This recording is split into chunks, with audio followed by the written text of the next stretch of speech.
Recording? Alright. And thank you for watching this video. One thing that's happening near us that's got me very excited now is a temple open house. And a lot of people don't understand what the difference is between the Mormon temple and the Mormon chapel. Some friends I tell about the temple say, we go open up a new temple, they ask me, well, are you going to start going to that one now instead of going to this one of my friends was very close to one of our chapels.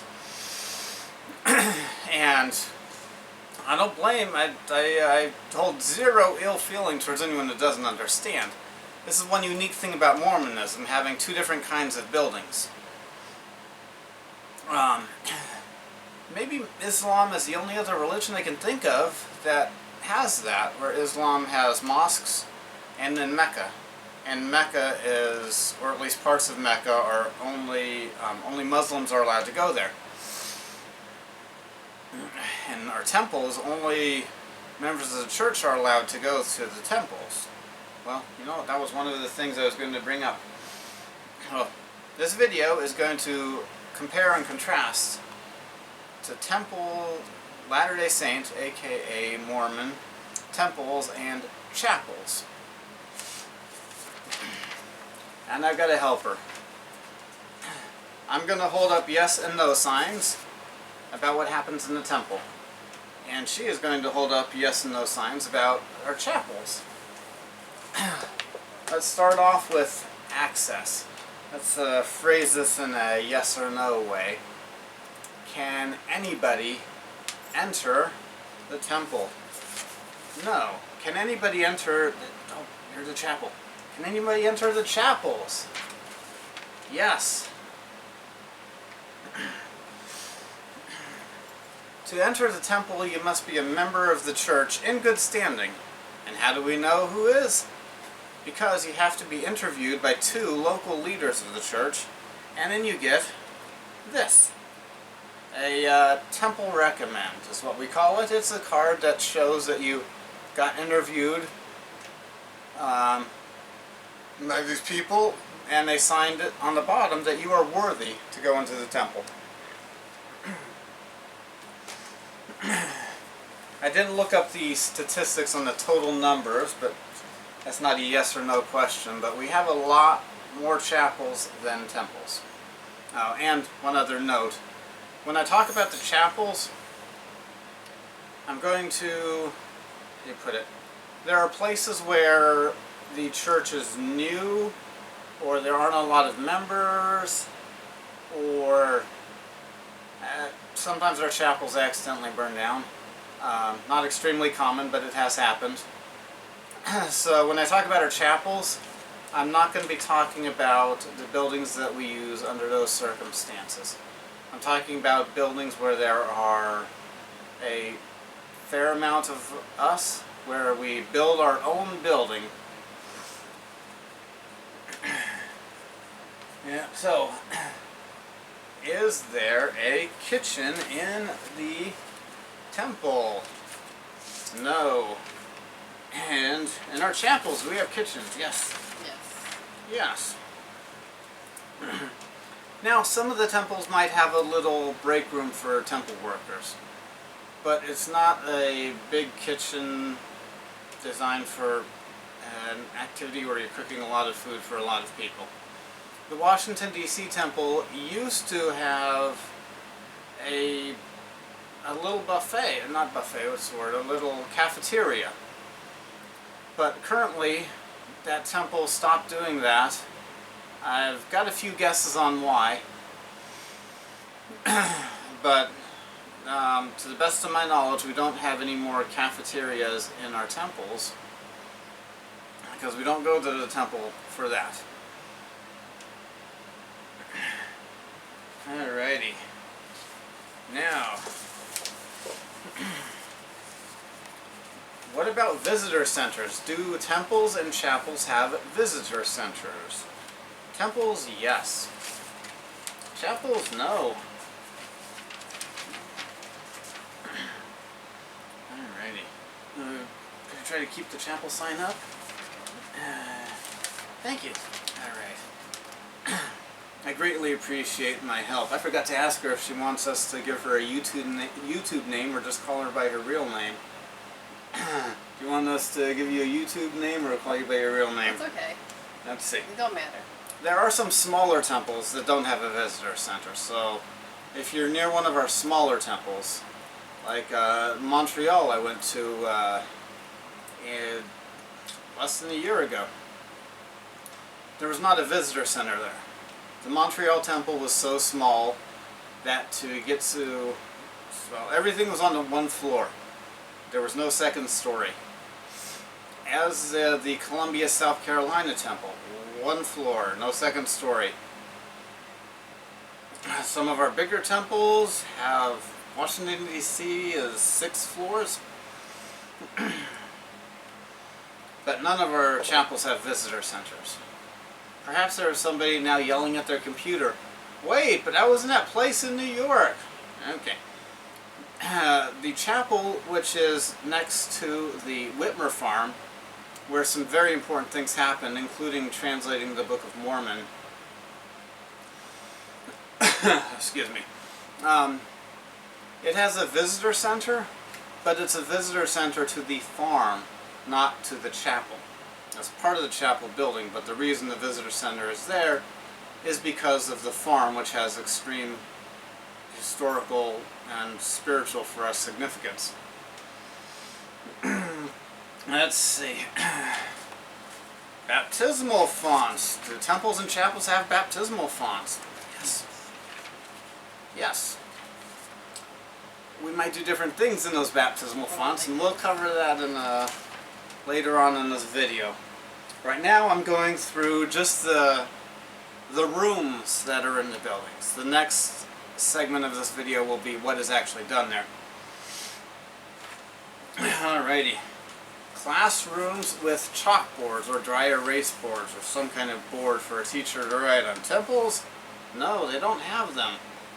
What about the chapel? Yes, they have them. Alrighty. And the next room we're going to cover is, do temples and chapels have basketball courts, volleyball courts, perhaps in a place outside of America where there are different sports that are popular, a room designed for a sporting event and a cultural hall.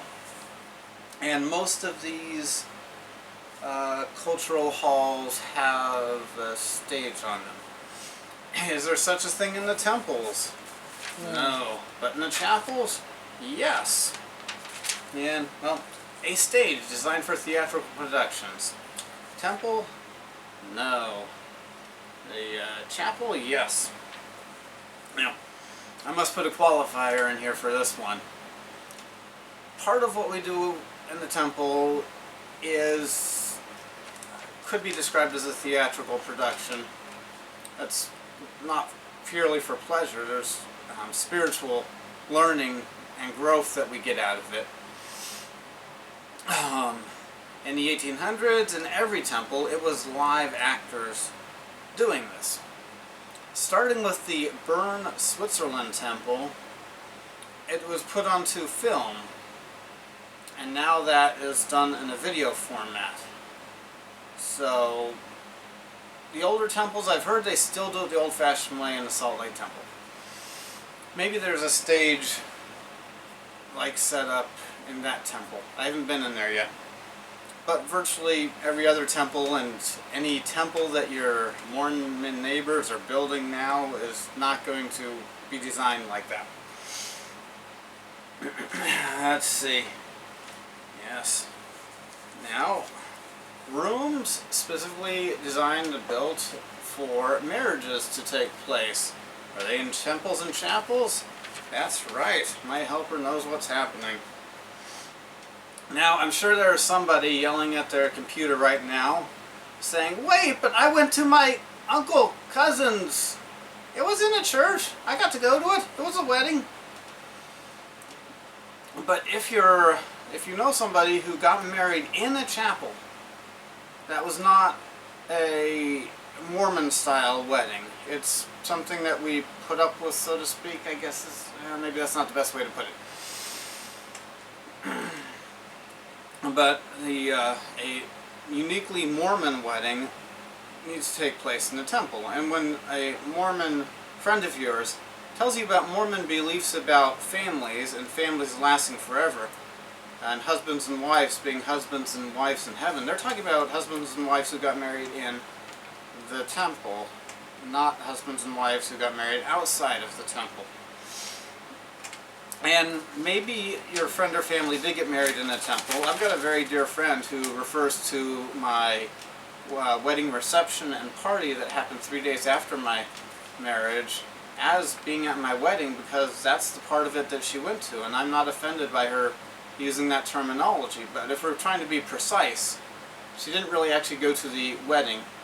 My wife and I had already been married for 3 days before she was at that event. Let's see. Are there locker rooms in the temples and chapels? Yes. Temples, yes, because in the temple ceremonies we wear special clothing just for that. But we don't have locker rooms in the chapels because we don't expect to be needing to change clothes in the chapels. And people who do need to change clothes in the chapels, they could do it in the bathrooms. And there's a room in our chapels for getting ready to get baptized, but it doesn't have lockers in it because we don't expect to have large numbers of people getting baptized at one time, and it's relatively quick that they'll get in and get out. They do their baptism. So a room that we call the celestial room. That is in the temple only and not in our chapels. The celestial room is a room that is there for meditation and contemplation. It's extremely serene and quiet and beautiful, and it's part of one of our temple ordinances that you end up in the celestial room. Okay, do temples and chapels have a sacrament table? A table that's designed for us to do the sacrament ordinance on, where we partake of bread and water in remembrance of the blood and body of Jesus Christ. And my helper is correct. Let's get my sign up. We do not do the sacrament in the temples. So you will not find a sacrament table in the temples. Alrighty, do temples and chapels have offices? Yeah, they both have offices. Slightly different things are done in them, but they both have somebody who's in charge of the building or leading the congregation who's got their office, and people, computers and people keeping track of things. Like we keep track of who's gotten baptized. Okay, so my helper. Are there any other rooms that I didn't think of and put on this list that we could add to the list of rooms that are in the temples or chapels? Okay, cameraman, you're my helper too on this. Anything I missed? Alrighty. I mean, this would be crazy to say. Do they have bathrooms? But oh yes, we do not expect our people in church to hold their poo and pee for 3 hours. We have bathrooms in both of the buildings. Yes. Now this section of this video will be things that are done in temples and chapels. In temples and chapels are baptisms for the living done. Not in the temples, no. But in the chapels. Yes. Yes, I'm counting the whole building as the chapel, not just the one room. Sometimes we call just the one room part of the building the chapel. And sometimes we call it the church, so the whole thing the church building. I'm using the term chapel to describe the entire building. I think my helper hesitated to hold up the yes sign because the baptismal font in our chapel is not in the biggest room that we use for our weekly worship services and taking the sacrament. What about baptisms for the dead? Yes, in the temple. That's one thing done in the temple. And it's not done in the chapels. Anytime you hear something done for the dead, an ordinance for the dead, it happens in the temples and not the chapels. Weekly worship services. Do we do those in the temple? No. The chapel? Yeah. Let's see. There we go. Yes. Every Sunday we believe God wants us to get to our meetings where we take the sacraments. There's a 3-hour block. Part of it is taking the sacrament. Part of it is a class based on your age and or knowledge of the church, and sometimes there are special focus classes like a marriage and family relationships class, and in meetings where the men meet together and the women meet together. Those happen in our chapels, not in our temples. We are taught to try to get to our temples as often as our personal circumstances permit. But it's not something where every week we believe God expects us to go there. Okay. Marriages. Do they take place in the temples and chapels? Well, yes, the temples. And let's put no for the chapels.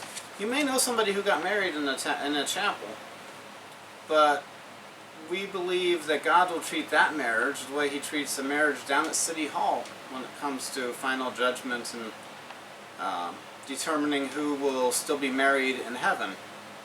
Which means it's a completely legitimate marriage for this lifetime, and that a husband and wife who get married in the City Hall or the chapel are allowed to engage in full marital relations, and it's not a sin at all.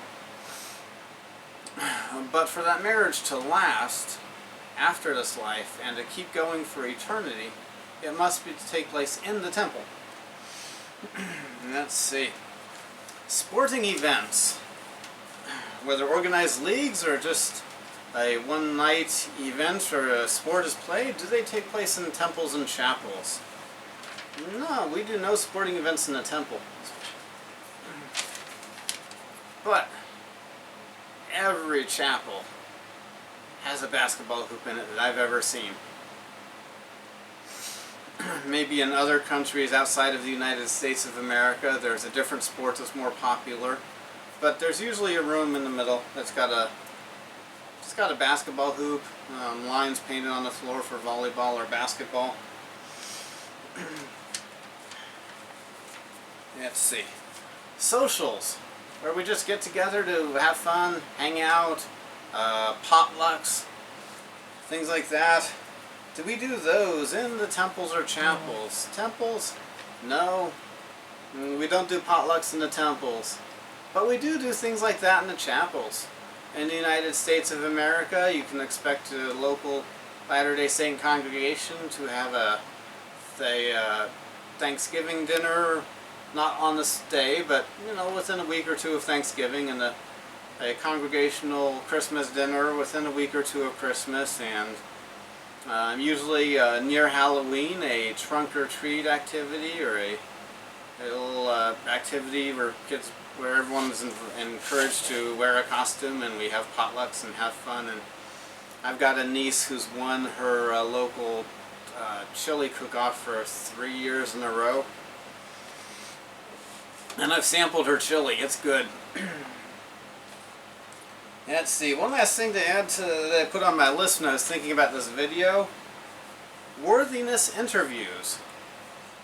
Before you get baptized, before you get the priesthood, before you get a recommend, that thing I showed at the start of the video, you get an interview to see about your worthiness.